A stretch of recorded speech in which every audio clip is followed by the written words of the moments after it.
பாரதி நிகழ்ச்சியோடு இணைந்து கொண்டிருக்கின்றோம். பாரதி நிகழ்ச்சியில் அடுத்த பகுதியான பெண்ணாளுமை பகுதியூடாக இணைந்து கொள்ளப் போகின்றோம். ஆளுமை நிறைந்த பல பெண்மணிகளினை அடையாளப்படுத்திக் கொண்டிருக்கும் ஒரு நிகழ்ச்சியாக இந்த பகுதியானது அமைந்துள்ளது. பெண்கள் இன்றைக்கும் தங்களுடைய துறை சார்ந்து எப்படியெல்லாம் வளர்ச்சி அடைகின்றார்கள், அந்த வளர்ச்சிக்கான சவால்கள் எல்லாமே எப்படி இருக்கின்றது, ஒரு வெற்றியை ஈட்டிக் கொள்கின்றார்கள் என்று சொன்னால் அதன் பின்புலம் எப்படி இருக்கின்றது என்பது பற்றிய ஆளுமை படைத்த பெண்மணிகள் தங்களுடைய நேர்காணலை பகிர்ந்து கொள்ளும் ஒரு பகுதியாகவே இந்த பகுதியானது அமைந்துள்ளது. ஒவ்வொரு வாரத்தினை போல இந்த வாரமும் ஒரு ஆளுமை நிறைந்த பெண்மணியினுடைய நேர்காணல் தான் உங்களுக்காக இருக்கின்றது. அந்த வகையில் இணைந்து கொள்ளலாம் பெண் ஆளுமை பகுதியூடாக.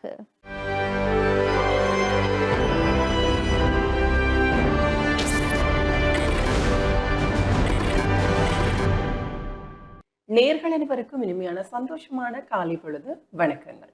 மற்றும் ஒரு பாரதி நிகழ்ச்சியின் பெண்ணாளுமை பகுதியின் வாயிலாக இன்றைய தினத்திலும் உங்கள் அனைவரையும் சந்திப்பதில் மிக்க மகிழ்ச்சி.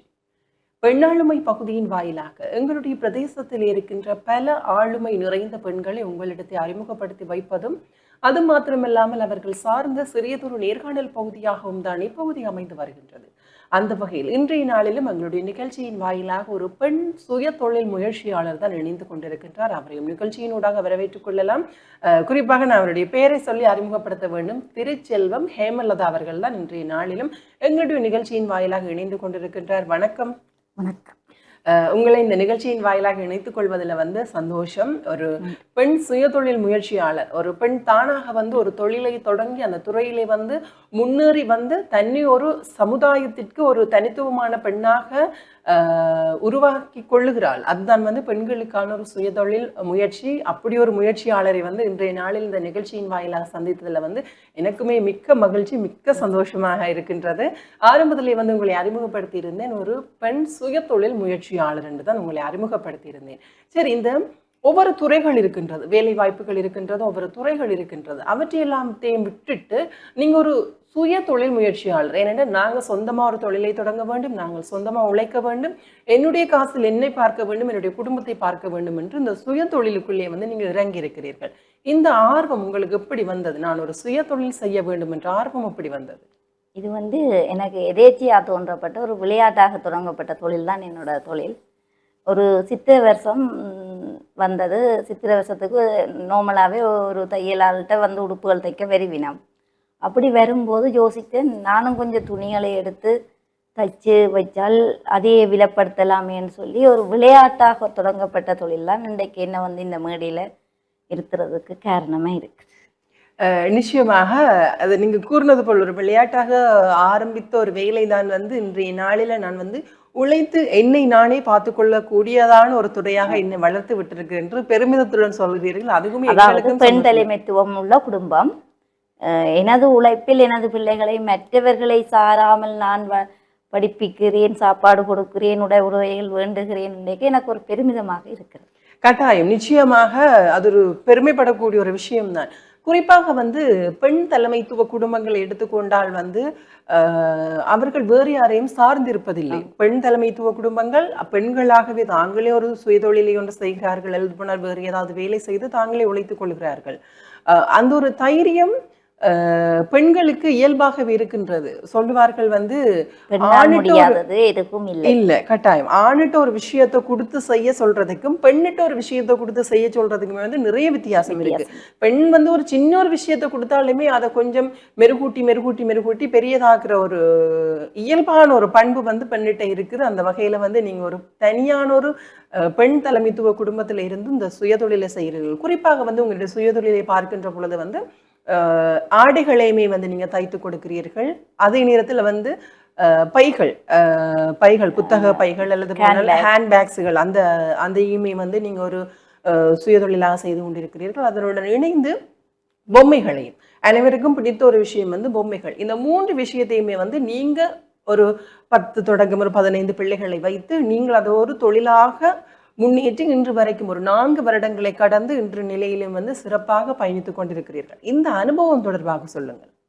அனுபவம் தொடர்பாக நான் சொல்லுறது என்னென்று சொன்னால், ஒரு தொழிலோட மட்டும் நிற்கக்கூடாது.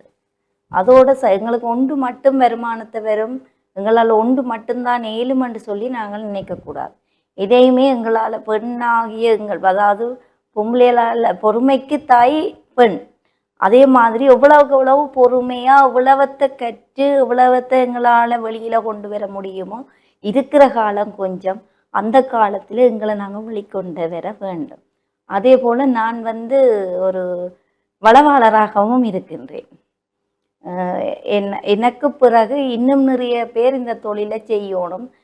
மற்றது இப்போ இருக்கிற நிறைய பேர் டிவி இதழ் ஃபோன், அதோட டிவி பாருங்கோ, ஃபோன் பாருங்கோ, அதில் நல்ல விஷயங்கள் இருக்குது, அதையும் பாருங்கோ. ஒரு தொழிலாவது இப்போ எனக்கு திடீரென்ற ஒரு இழப்பு ஏற்பட்டதால தான் நான் இந்த தொழிலுக்குள்ளே வந்தேன்.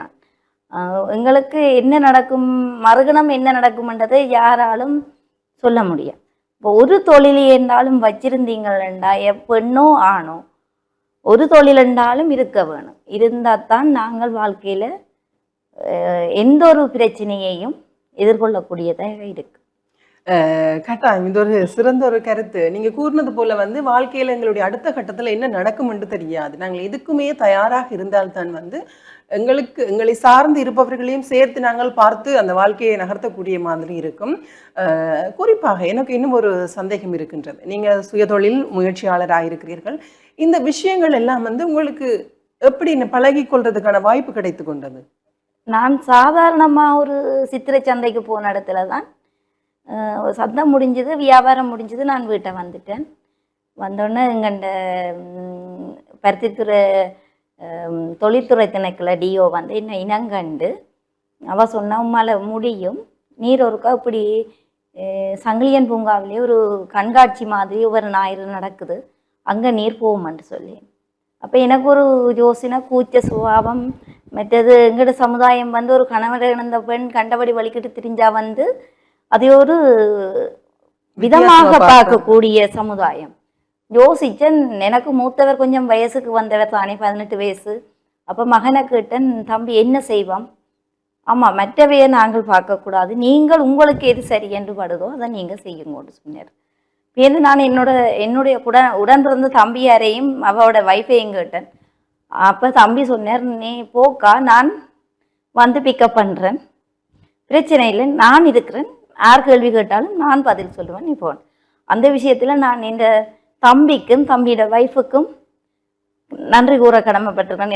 என்னை எழுப்பி விட்டது அவையல் முடங்கக்கூடாது, யாரையும் சார்ந்திருக்கக்கூடாது, நீ உனக்கு எது சரி என்று படுதோ அதை செய், நீ போ.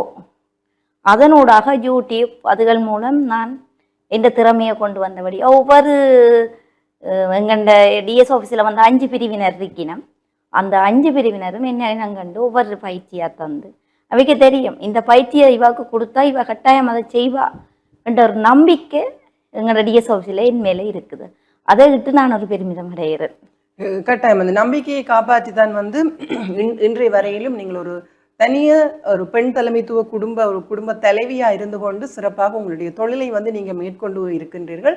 ஆனால் நிறைய பேருக்கு இந்த விஷயம் தெரியவில்லை என்று நினைக்கிறேன். சாதாரணமாக எங்களுடைய பிரதேச செயலகங்களின் ஊடாக இவ்வாறான ஒரு வாய்ப்புகள் இருக்குது என்று பல பேருக்குமே தெரியாது. சமூகம் எனக்குமே தெரியாத ஒரு விஷயம்தான். நான் அந்த சமுத்தி ஊடாகத்தான் நூலுக்கு போனேன். பிறகுதான் எனக்கு இப்படியெல்லாம் இருக்குது, இப்படியெல்லாம் பயிற்சி இருக்குது, இப்படி மார்க்கெட்டிங் இருக்குது, அதை மார்க்கெட்டிங் என்ன மாதிரி செய்யலாம்னு ஹைட் பண்ணுறதுக்கு கிளாஸஸ் இருக்குது, ஒர்க் ஷாப்புகள் இருக்குது, எல்லாம் பிறகுதான் எனக்கு தெரிஞ்சது. ஆனால் எனக்கு இப்போ ஒரு கவலை என்னன்னு சொன்னால், நான் எனது கணவர் உயிரோட இருக்கேக்கே இதை நான் செய்து கொண்டிருந்தால் வலுவாக சந்தோஷப்பட்டிருப்பார், நல்லா கை கொடுத்துருப்பார், இன்னும் ஊக்குவிச்சிருப்பார். ஆனால் அது அந்த இடத்துல சரியான கவலையான ஒரு விஷயமா இருக்குது எனக்கு. நிச்சயமாக அதே நேரத்தில் இந்த விஷயத்தையும் நாம் பார்த்து கொண்டு இருப்பவர்களுக்கும் ஞாபகப்படுத்த வேண்டும். வீட்டிலேயே தனியே எந்த ஒரு வேலையும் இல்லாமல் அல்லது போனால் அடுத்த கட்ட என்ன ஒரு செய்வது, அடுத்த கட்ட நகர்வு என்ன என்பது தெரியாமலே இருக்கின்ற பெண்களுக்கு ஒரு சிறந்த ஒரு வாய்ப்பு தான் எங்களுடைய பிரதேச செயலகங்களின் ஊடாக, அனைத்து பிரதேச செயலகங்களின் ஊடாக இந்த சுயதொழில் முயற்சி பெண்களுக்குரிய சுயதொழில் முயற்சிக்கான ஒரு பிரிவு இருக்கின்றது. உங்களுடைய அந்த குறிப்பிட்ட அந்த பிரிவிற்குரிய உத்தியோகத்தரை நீங்கள் அணுகினால் அல்லது நாடினால் நீங்களும் இந்த இன்றைய நாளில் எங்களுடைய நிகழ்ச்சியில் இணைந்து கொண்டிருக்கின்ற இந்த சுயதொழில் முயற்சியாளரை போலவே நீங்களும் சிறப்பான உங்களுக்குள்ள இருக்கக்கூடிய திறமைகளை வெளிக்கொண்டு ஒரு சிறப்பான சுயதொழில் முயற்சியாளராக வந்து கொள்ளலாம் என்பதையும் இந்த நிகழ்ச்சியில நாங்கள் எங்களுடைய இந்த விருந்தினரோடாக நாங்களுமே சொல்லிக் கொள்கின்றோம். ஏனென்றால் வந்து நிறைய பேருக்கு தெரியாமல் இருக்கின்றது. இப்படி இருக்கின்றது, நாங்கள் இந்த வழி மூலம் வரலாம். நாங்கள் நீங்க சொன்னது போல வந்து மார்க்கெட்டிங் செய்யறதே வந்து பல பேருக்கு தெரியாமல் இருக்கின்றது. ஆனால் அதுக்கு கூட வந்து எங்களை வந்து வழிப்படுத்தி விடுகிறார்கள் என்றால் அது ஒரு சிறப்பாக இருக்கும். எனவே கட்டாயம் வந்து இந்த நிகழ்ச்சியை பார்த்து கொண்டிருப்பவர்கள் வந்து அடுத்த கட்ட நகர்வு என்னதாக இருக்க போது என்று தெரியாமல் இருப்பவர்கள் கட்டாயம் உங்களுடைய பிரதேச செயலகங்களை நாடினால் அதற்கு ஒரு தீர்வு கிடைத்துக் கொள்ளும் என்று நானும் நினைக்கிறேன். சரி, இந்த இவ்வளவு கால இந்த பயணம் ஒரு சுயதொழில் முயற்சியாளராக இருக்கின்றீர்கள். அதனுடன் இணைந்து வந்து ஒரு பெண் தலைமைத்துவ குடும்பமாக இருக்கின்றீர்கள். நீங்கள் ஆரம்பத்திலேயே சொன்னது போல கணவனை இழந்த பெண் வந்து ஒரு சமுதாயத்தில் அடிக்கடி வெளியே போயிட்டு வரதை கூட எங்களுடைய சமுதாயம் விரும்பிக் கொள்ளாது. அப்படி இருக்கின்ற பொழுது வந்து நீங்கள் ஒரு 10 பேரை வேலைக்கு அமர்த்தி நீங்கள் ஒரு வேலை கொடுத்து கொண்டிருக்கிறீர்கள், அவர்களுக்கும் சம்பளம் கொடுத்து கொண்டிருக்கிறீர்கள், பெருமிதமாக இருக்கின்றது. சரி, இந்த வாழ்க்கை காலத்துல வந்து நீங்கள் எதிர்கொண்ட சவால்கள் தொடர்பாக பகிர்ந்து கொள்ளுங்கள். நான் முதல் எதிர்கொண்ட சவால் வந்து, எனக்கு தெரிந்த ஒரு ஆள் வந்து கேட்டா, நீங்கள் வந்து இப்படி கொண்டு போய் எல்லாம் விற்கிறீங்களே, வெக்கமா இல்லையோ, ஒரு மாதிரி இல்லையோன்று கேட்க எனக்கு ஒரு மாதிரியாத்தான் இருந்தது. பேருந்து யோசிச்சேன், இவ சொன்னதுக்காக நான் இந்த தொழிலை விட்டால் எந்த பிள்ளைகள் அடுத்த வீட்டே தானே போக வேணும், நீ சொல்றதை சொல்லப்பா நான் போறேன்ன்ற மாதிரி தான் இதென்றால். ஆனாலும் ஒரு உத்தியோகஸ்தர்கிட்ட சொல்லி சரியாக கவலைப்பட்டேன்.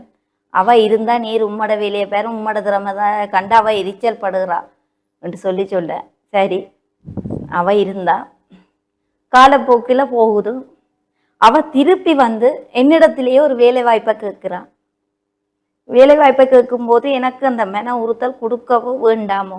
என்ன மூத்தவர் தான் சொன்னார், அம்மா இப்படியான ஆக்களை வேலை கெடுத்தா எங்களை அது விழுத்துற மாதிரியும் இருக்கும் அம்மா, உங்களுக்கு இது தேவையில்லாத வேலை, இது உங்களுக்கு சரி வராது, யோசித்து செய்யுங்க.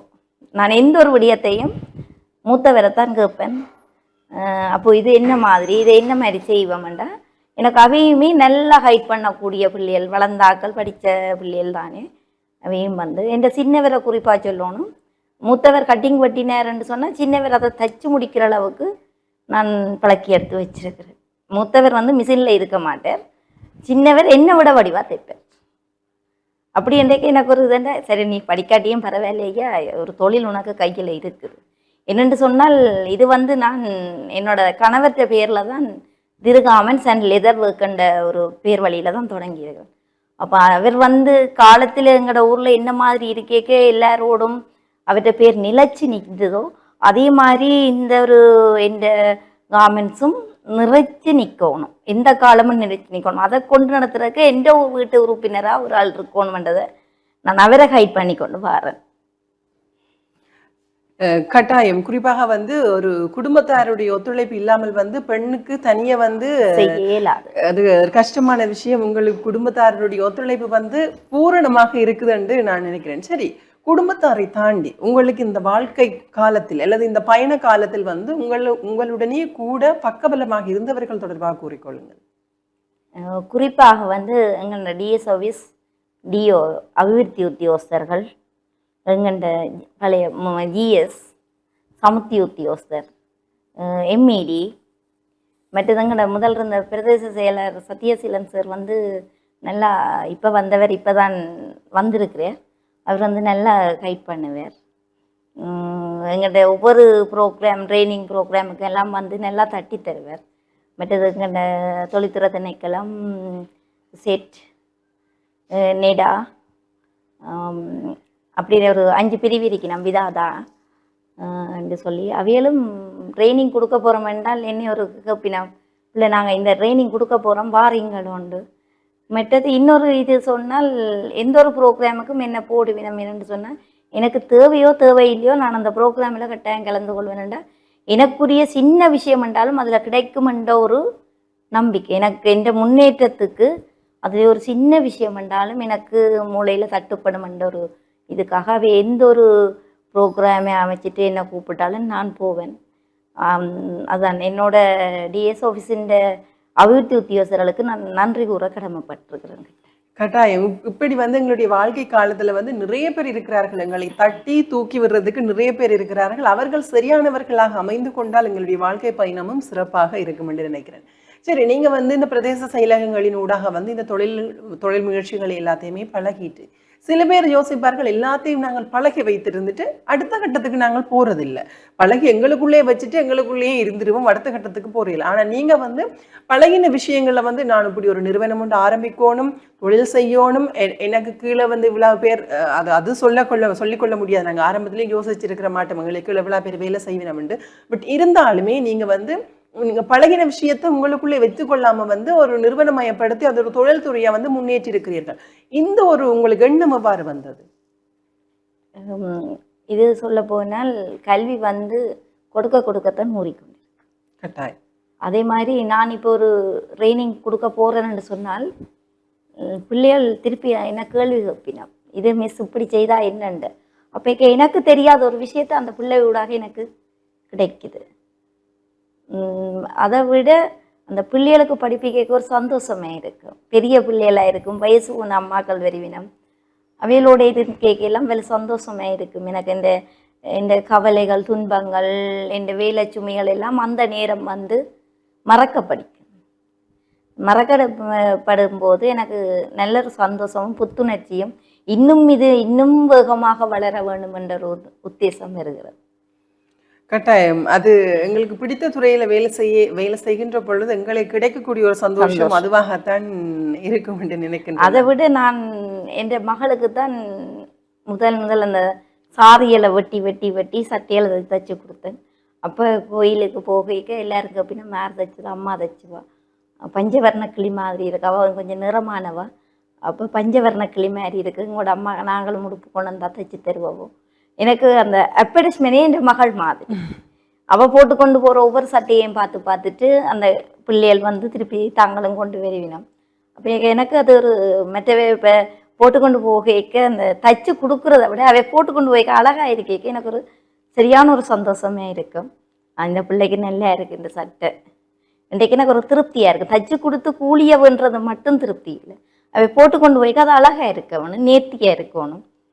என் மகள் நான் தைச்ச சட்டைன்னா உடனே கண்டுபிடிப்பா, பேக்காக இருந்தாலும் கண்டுபிடிப்பா. என்னன்னு சொன்னால் அம்மா இது நீங்கள் தைச்ச பேக், இது உங்கள்கிட்ட என்று சொல்லி கடையில் பொம்மை முன்னுக்கு தான் ஷோகேஸுக்கு வச்சிருப்பீங்கன்னா அம்மா இது நீங்கள் தைச்ச பொம்மையெல்லாம் அதுக்கு டவுனுக்கு போயிருக்க நானும் இன்றைக்கு எனக்கு அது சந்தோஷமாயும் இருக்கும். பிள்ளைக்கு தெரியுது அம்மாண்ட முன்னேற்றம். அப்போ பிள்ளைகளும் இதே மாதிரி வரணுமென்றது தான். கல்வியை கற்றாலும் ஏதோ ஒரு துறையில வளர்ச்சி இருக்கு. கட்டாயம். அவ்வாறு இருக்கையில் எனக்கு இன்னும் ஒரு சந்தேகம் கூட, நீங்க வந்து தனியாவே வந்து தொழில் செய்து கொண்டிருக்கின்றீர்கள். இந்த பொருட்களை வந்து நீங்கள் உற்பத்தி செய்கின்ற அந்த பொருட்களை வந்து சந்தைப்படுத்துதல் எவ்வாறாக இருக்கின்றது உங்களுக்கு? சரியான கஷ்டப்படுத்தி தான் சந்தைப்படுத்துகிறோம். ஒவ்வொரு கடையில் கொண்டு போய் கேட்க அவர் அந்த குறிப்பாக வந்து தென் மாகாணத்துலேருந்து வர பொருட்களை கூடுதலாக எங்கண்ட சமுதாயம் விரும்புகிறது கூட. எங்கட கடைக்காரன்டா அது வந்து சீப்பாக கிடைக்கும். ஆனால் அதுண்ட பாவனை காலம் தெரிகிறதில்ல, எங்கட பாவனை காலம் தையல்கள் தெரிகிறதில்ல. தெரியாத போது அவை எங்கண்ட விலையை வந்து சரியான அடிமட்டத்தில் கேட்க சரியான கஷ்டமே இருக்கும். ஆனால் சொல்லுவேன் நான் கொடுக்க மாட்டேன். என்னென்று சொன்னால் எங்கண்ட பொருள் வந்து பலதடைகிற சாமான் இல்லை, எப்போவோ ஒரு டிமாண்ட் இருக்கும். எங்கண்ட பொருளுக்குரிய டிமாண்டு அறிஞ்சவர்கள் இருப்பார்கள். சிலர் வந்து சொட்டு பார்த்துட்டு சொல்லிடணும் இது நல்ல துணி, அது சரியில்லை, இது நல்ல லெதர். பொம்மையெல்லாம் நான் கொடுக்க சொல்லினேன் நல்ல ஃபினிஷிங்காக இருக்குது அப்படியெல்லாம் சொல்லுவினா. சொல்லிக்க அது கொஞ்சம் இதாக இருக்கும். ஆனால் அந்த எங்களோட சமுதாயம் வந்து எங்கண்ட பொருளையும் உள்ளூர் உற்பத்திகளையும் ஊக்குவிக்கிறதா இருந்தால் நல்லதாக இருக்குமென்று நான் யோசிக்கிறேன். இந்த இடத்துல போடுறேன். கட்டாயம். அது நானுமே வந்து கதைக்க நினைத்த ஒரு விடயம் வந்து குறிப்பாக இந்த பிரச்சனை ஒரு துறையில் மாத்திரமில்லை, எல்லா துறையிலையுமே இருக்கின்றது. எங்களோட பிரதேசங்களை பொறுத்தவரையில் வந்து தென்பகுதியில் இருந்து வர பொருட்கள் தான் அதிக அளவில் விற்கப்படுகின்றது. எங்களுடைய பொருட்கள் எல்லாமே வந்து ஒரு பெரிய பெரிய கடைகளை எடுத்துக்கொண்டால் வந்து ஒரு இடத்தில் தேங்கி நிற்கக்கூடிய நிலைதான் காணப்படுகின்றது. அது மாத்திரமில்லாமல் நீங்கள் கூறியதை போல வந்து உற்பத்தி செய்த எங்களுடைய உற்பத்திகளை கொண்டு நாங்கள் கடைகளிலே சந்தைப்படுத்துகின்ற போது அவர்கள் கேட்கிற ஒரு விஷயம் வந்து என்னம்மா இவ்வளவு விலையா இருக்குது, இவ்வளவு விலை நீங்க சொல்றீங்களன்னு சொல்லிட்டு ஒரு கேள்வி ஒன்று எல்லா இடத்துலையுமே வருது. இது அநேக பேர் வந்து இந்த இடத்துலயே தங்களுடைய அந்த கவலைகளை வெளிப்படுத்தி இருக்கிறார்கள். இப்படி ஒரு போக்கு தான் வந்து இன்றைய எங்களுடைய பிரதேசத்தில் இருக்கின்ற இந்த கடைகளினுடைய முதலாளிமார்களுடைய கேள்வியாக இருக்கின்றது. நீங்கள் ஒரு கொஞ்சம் உணர்ந்து கொள்ள வேண்டும். இந்த கடைகளை வைத்திருப்பவர்கள் அல்லது இப்படி கேள்வி கேட்பவர்கள் வந்து கொஞ்சம் உணர்ந்து கொள்ள வேண்டும். ஒரு பெண் தன்னுடைய சுய முயற்சியினால் தான் வந்து இத்தனை வேலைகளையும் செய்து ஒரு ஒரு உற்பத்தியை வந்து உற்பத்தியாக்குகிறாள். அது எந்த ஒரு உற்பத்தியாக இருந்தாலும் அதில் எவ்வளவோ கஷ்டம் இருக்கு. அவ்வளவு கஷ்டங்கள், அவ்வளவு தடைகள், அவ்வளவு வேர்வைகள், அவ்வளவு இரத்தங்களை வந்து கடந்து தான் வந்து ஒரு பொருளை உற்பத்தி செய்து விற்பனைக்காக கொண்டு வருகின்றார். கொண்டு வருகின்ற பொழுது வந்து அதுக்கு ஏற்ற ஒரு விலையை கொடுத்து நீங்கள் வேண்டுவீர்களா இருந்தால் அவருமே சந்தோஷப்படுவார். அவர் சார்ந்து இருக்கின்ற, அவருக்கு பின்னால் இருக்கின்ற ஒரு 10 தொழிலாளர்கள் வந்து சந்தோஷப்பட்டு கொள்வார்கள்.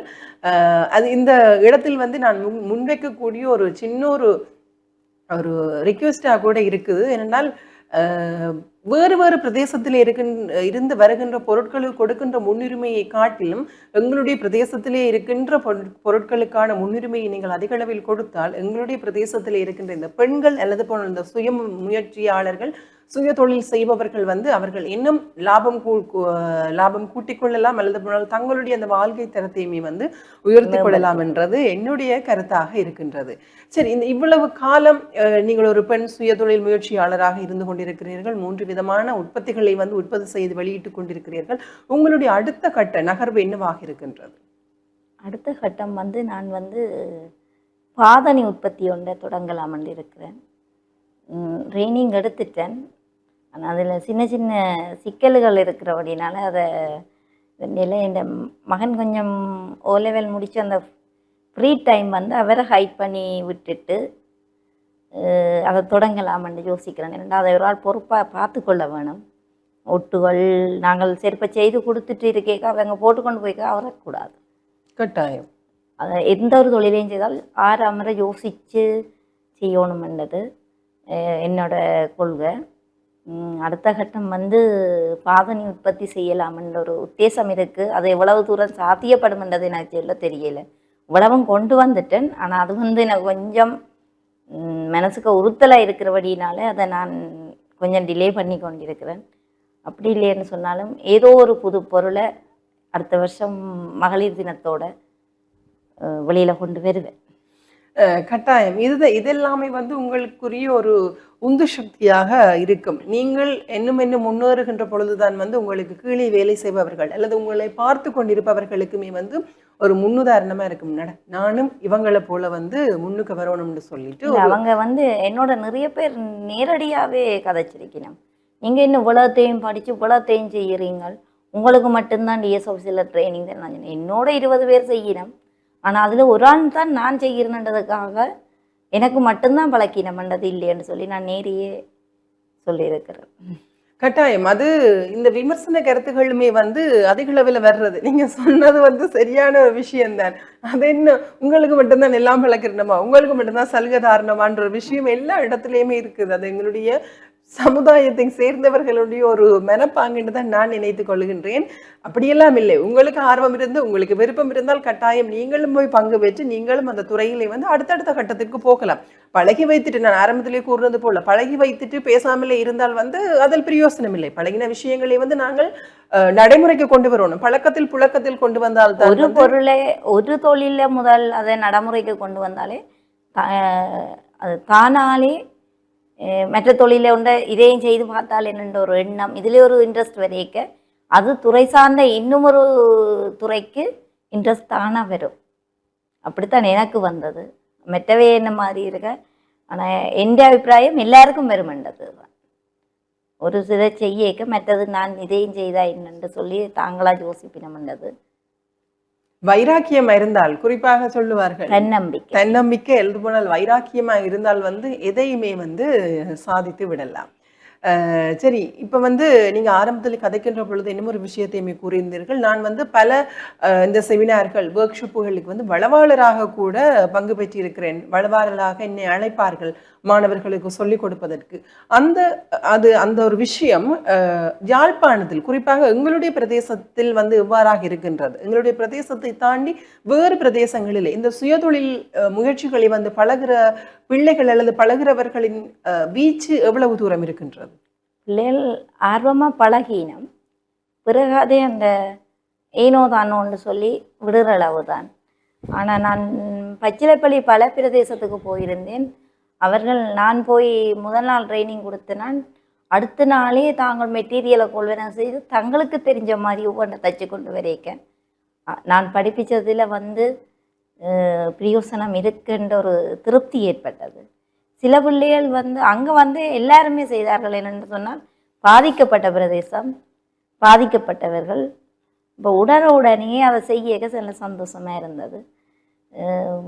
அப்படி எல்லாரும் பழகி ஒரு ரீதியாவது செய்யணும்ன்றது தான் என்னோடது. நாங்கள் இவ்வளோ கஷ்டப்பட்டு அரசாங்கம் அந்த நிதியை ஒதுக்கி எங்களுக்கு சம்பளம் தந்து நாங்கள் மினக்கெட்டு தண்டு போய் அவைகளுக்கு சொல்லி கொடுக்க அது இப்போ 10 பிள்ளைகள் படிக்குதுன்னு சொன்னால் அதில் 2 பிள்ளைகள் இருந்தாலும் அதில் செயற்படுத்தணும்ன்றது தான் என்ற விருப்பம். கட்டாயம். நாங்கள் நிகழ்ச்சியினுடைய இறுதி பகுதிக்குள்ளே வந்திருக்கின்றோம். பல பெண்கள் வந்து தங்களுக்குள்ளேயே திறமைகள் விருப்பங்களை வைத்துக்கொண்டு அதை வந்து வெளியிலே வந்து வெளிக்காட்டாமல் அல்லது போனால் இவ்வாறான விஷயங்கள் இருக்கின்றது, இவ்வாறான வழிகள் இருக்கின்றது தெரியாமலே பல பெண்கள் வீட்டுக்குள்ளே முடங்கி போயிருக்கிறார்கள். அந்த பெண்களுக்கு நிகழ்ச்சியினுடைய இறுதியாக வந்து நீங்க சொல்லிக் கொள்ளக்கூடிய விடயம் என்ன? பெண் என்றவர் எதுக்குமே சளைத்தவர்கள் இல்லை, எதையுமே சாதிக்க தொடர்ந்தவர்கள். அதை விட பொறுமையின் சேரம் என்று தான் பெண்களை சொல்ல வேணும். இவ்வளவு குடும்ப சுமைகள் எல்லாத்தையும் சுமக்கிறவங்களுக்கு ஒரு தொழிலை கொண்டு நடத்துறது பெரிய விஷயம் இல்லை. வடிவா வீட்டோட நீங்கள் வெளியில் போக வேண்டாம், வீட்டோடு இருந்து உங்களால் பாயிலை கேளுமோ, அட்லீஸ்ட் நீத்துப்பட்டியோ அல்லது ஒரு தையலோ இன்னும் ஒரு தொழில் இன்னும் ஒரு துறை உங்களுக்குள்ளே இருக்கும். அதை இனங்கண்டு நீங்கள் உங்களோட வாழ்கால முதலே வாழுற காலத்தில் அதை செயற்படுத்துங்க. இன்றைக்கு ஒரு நாளைக்கு அது உங்களுக்கு கை கொடுக்கும். என்ன மாதிரி நான் முதல் வந்து நானும் அப்படித்தான் ஒன்றும் செய்கிறேன் இல்லை. வீட்டில் அவர் மிஸ்டர் வந்து உழைச்சி கொண்டு வருவார், பொருட்களை வணிந்து போடுவார், சமைப்பேன், சாப்பிடுவேன், நித்திரை கொள்ளுவேன், டிவி பார்ப்பேன். இதுதான் இந்த வாழ்க்கை சக்கரமாயும் இருந்தது. திடீரென்ற ஒரு இழப்பு ஏற்பட்ட உடனே எனக்கு இந்த புத்தாக்க நிகழ்வு வந்து தொடங்கின. நான் அதே மாதிரி இருக்காமல் கடைசி வரை காலமும் காத்திருக்காமல் நீங்கள் ஒரு பொண்ணானவள் நீங்களும் தொழில் செய்யும் போது உங்களோட கணவருக்கும் அது சப்போர்ட்டாக இருக்கும். உங்களோட பொருளாதாரம் வந்து நல்ல வளர்ச்சியில் வரும். அன்னபடினால நீங்களும் ஒரு தரம் சளைத்தவர்கள் இல்லை. உங்களுக்குள்ளே ஏதோ ஒரு திறமை இருக்கும். அந்த திறமையை நீங்கள் பார்த்திருக்க வேண்டாம், உடனே அன்றே செய் அதை இன்றே செய் என்று சொல்லுவார்கள். அதே மாதிரி நீங்கள் உடனே உங்களோட திறமைகளை வெளிக்கொண்டு வாருங்கள். அது உங்களுக்கு வாழ்க்கையில் நல்ல ஒரு முன்னேற்றத்தை ஏற்படுத்தும்னு சொல்லுவேன். நிச்சயமாக இன்றைய நாளிலும் இணைந்து கொண்டு நிறைய விஷயங்கள் உங்களுடைய அனுபவங்களை வந்து பகிர்ந்து கொண்டிருந்தீர்கள். இன்னும் உங்களுடைய இந்த பயணம், இந்த தொழில்துறை இன்னும் சிறப்பாக வர வேண்டும் என்று நாங்கள் நிகழ்ச்சியின் சார்பிலும் வாழ்த்துக்களையும் தெரிவித்துக் கொள்கின்றோம். அதனுடன் இன்றைய நாளிலும் இந்த நிகழ்ச்சியின் வாயிலாக இணைந்து கொண்டமைக்கும் நன்றிகளையும் தெரிவித்துக் கொள்கின்றோம். நன்றி. நன்றி. நல்லது நேயர்களே, மற்றொரு நிகழ்ச்சியின் வாயிலாக உங்கள் அனைவரையும் சந்திக்கும் வரையில் இன்றைய நாள் இந்த நிகழ்ச்சியில் இருந்து விடைபெற்று செல்லும் நான் ரோஹிணி அருந்தவ செல்வம். நன்றி நேயர்களே.